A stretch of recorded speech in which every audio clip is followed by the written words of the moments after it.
Hi, everybody. There we go. Hi. We are at Friday. I think it's Friday the 13th of December, 2019. Hi. Oh my goodness. Thanks for joining. Hi. Thank you for joining. You guys are amazing. So thankful that you're here. All right. Well, I'm a little early because I think I have a lot that I'm wondering today and a lot to maybe share with you today. I need a stage. Not necessarily a stage, but just time. Maybe a podcast. I don't know. I need more time than 10 minutes. We need to do this more often. Okay, today I'm wondering about unconditional love or just love in general. And the first thing I'm wondering, well, let me share this with you. This is our definition from the grief recovery method, but I want you to think bigger than that. Where is love required? And did you ever learn what it meant?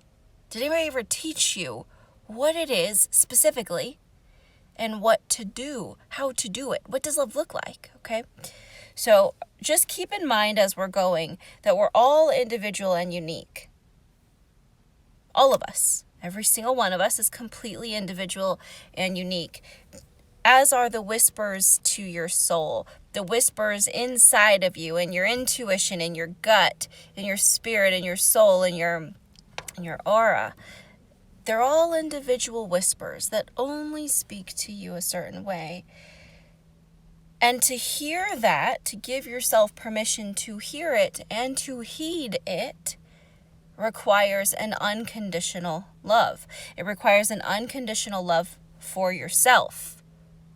And then to respect and to truly love others, it requires us to be able to let other people have that same permission. And it's very difficult. It's very tricky. So the definition from the grief recovery method of unconditional love for others is the willingness and ability to allow others the right to make their own choices for themselves without insistence that they satisfy me. It's really challenging. Go back and listen to that one. Unconditional love for others versus, hi Cheryl, unconditional love for ourself. Unconditional love for ourself is the willingness and acquiring the ability to allow me the right to make my own choices for myself without the need for approval of others. Now let's think about that. First of all, I'm wondering, whoever taught you how to love? Gave you a book and said, step by step, this is how to put it into practice. Not, okay, this is what it should look like, but who taught you how to do it? I can find books all day long of what it looks like, but who taught you how to get there? Who taught you how to communicate with yourself, with other people? Who taught you this? Who taught you to communicate love in a loving way? Who taught you this?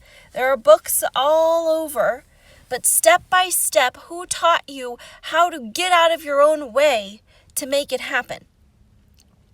If you're anything like me, you have grown up with experience because of what you saw or what you didn't see, what you saw modeled for you from the people who raised you, from the people around you, from your friends' parents, your teachers, movies. If you're anything like me, you took your experience, surmised some type of, I don't know, did you even make a plan? Or did you just go out into the world? You turned 18, you became adult, you went into the world, some of us younger, some of us a little older. We go out into the world and we just start doing stuff and we think that's love and we think that's communication.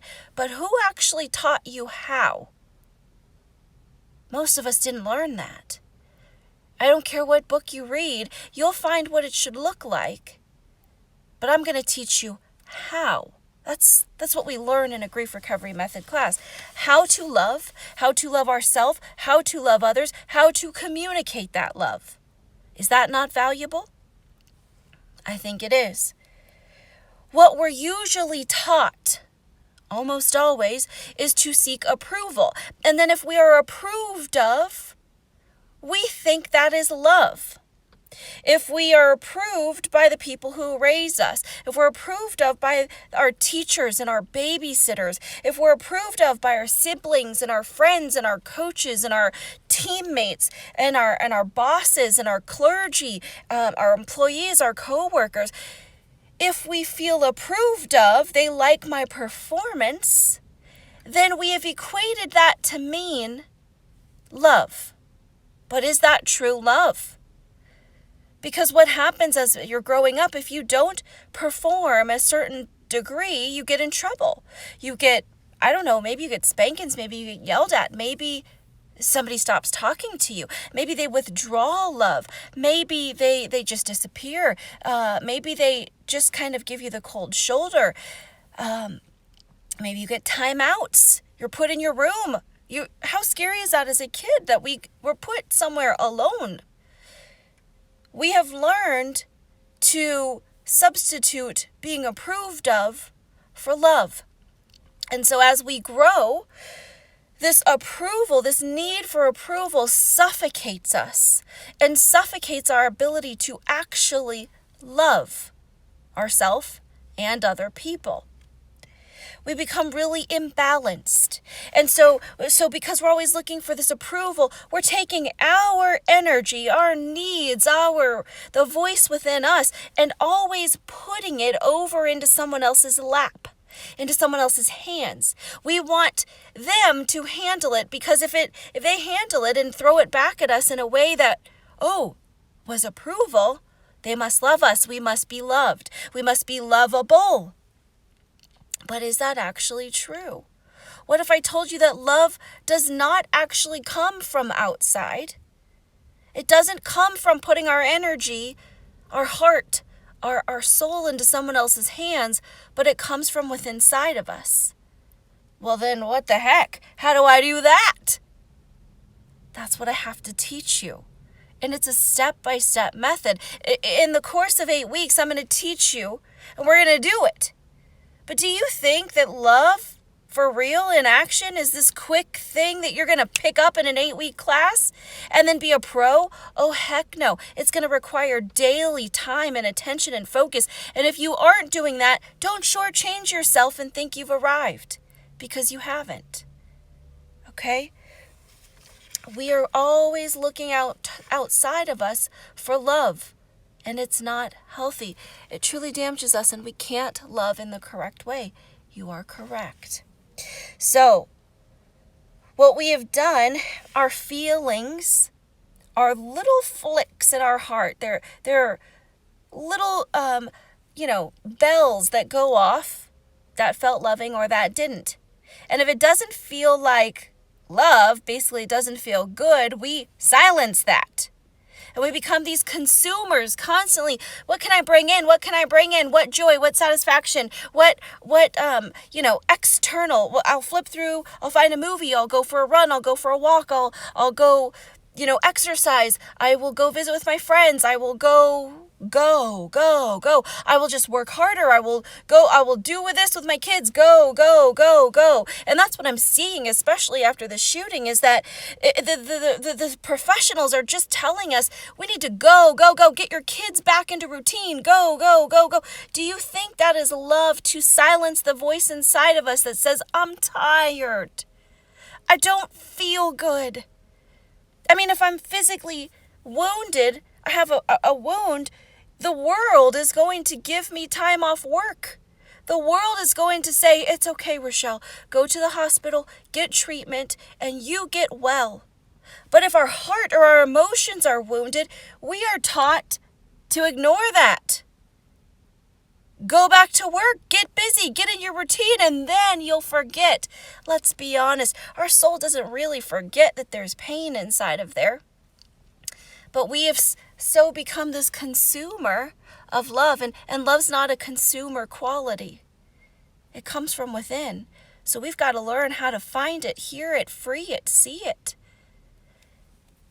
We can't actually give it until we've learned it. And we can't learn it from consumer means. We have to learn it and live it to be able to give it. And that's what I want to be able to teach you. Let's see.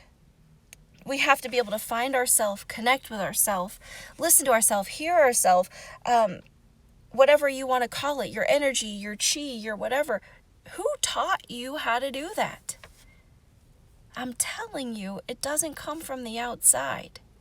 It comes from the time that you learn and put in to yourself. Then you can give something really special. For us to be able to grow, we have to pause. We have to be willing to take a stand for ourselves. There's no other way around it. Where anytime we take our energy, we take our ability to feel loved, basically we call it performance, we put it in the hands of someone else, hoping that we'll receive something. There's such energy. I put my performance, my duties in the hand of someone else, and then if they approve, they must love me. Oh, I love your work. I love you bring so much to the company. We don't even celebrate the human within. And so every time we do that, we use this term anxiety. I have anxiety. I have social anxiety. I have performance anxiety. I have anxiety. That's because you have placed your love for yourself in the hands of someone else. I have anxiety because I'm wondering if. And if they're going to like me, if they're going to like what I have to say, if they're going to approve, if I'm going to be able to say what I'm thinking, and we live over there in their hopes and in their feedback to our performance. And we're creating this energy called anxiety. And it's because of the things that weren't heard or felt or whatever. It's because of our society that has us growing up with the need for approval. So damaging. It leads us to being completely shut down. You're completely correct. It's only a matter of time before that performance gives out. Your anxiety is self-created largely, not always, because of we're putting ourselves into that situation that hasn't happened, and also wondering how it's going to go. Are they going to approve? Are they going to like it? Are they going to cut me down? Am I going to be embarrassed? What's it going to feel like? If we don't learn how to get our love from the inside, and I'm telling you, it's not a feeling. Love is not a feeling. Love is a series of actions that we take to produce a feeling, just like working out. You cannot feel accomplished. You cannot feel the bulge. I'm showing my arm. You cannot feel hard muscles fit firm. You can't get that endorphin rush until you've done the work of going to the gym. Is that correct? Anybody disagree with that? And same thing with love. As long as it's over there and I'm not taking action to change it and bring it back to myself, I will always be living at everyone else's mercy, and I'm not going to feel any different. I'm still going to feel yucky. I may find a way to cope by making sure I have my daily meditations and my daily bath and my daily eating routine and my perfect nutrition and my perfect sleep and as long as I just do X, Y, and Z. And aren't we X, Y, and Zing ourselves to death? Is it just me? As long as we keep living with our energy somewhere outside of ourselves, we're not going to actually feel different. Are we following? We've got to learn how to love ourselves unconditionally, because only then can we love someone else unconditionally. When our kids are 2 and they're taking too long to put their shoes on, it is so hard to let them put their shoes on. But as long as we demand that they please us, let me do it, I'm quicker, I know how to do it. Sometimes we have to do that, I get it. But if we're always doing that, we're always sending the message, they're not good enough. We're already training them to look for our approval. 2, 3, 4, 5. Let me do it for you. No, you don't do it right. No, mommy can do it quicker. No, mommy can do it better. Why are we doing that? Because we learned it. Because we're so pressed for time and for space to live and breathe, because we have given our approval to other people. Do we hear this? And it's very damaging. We grow up still hunting and needing that need for approval, and it doesn't work, friends. You will tire out.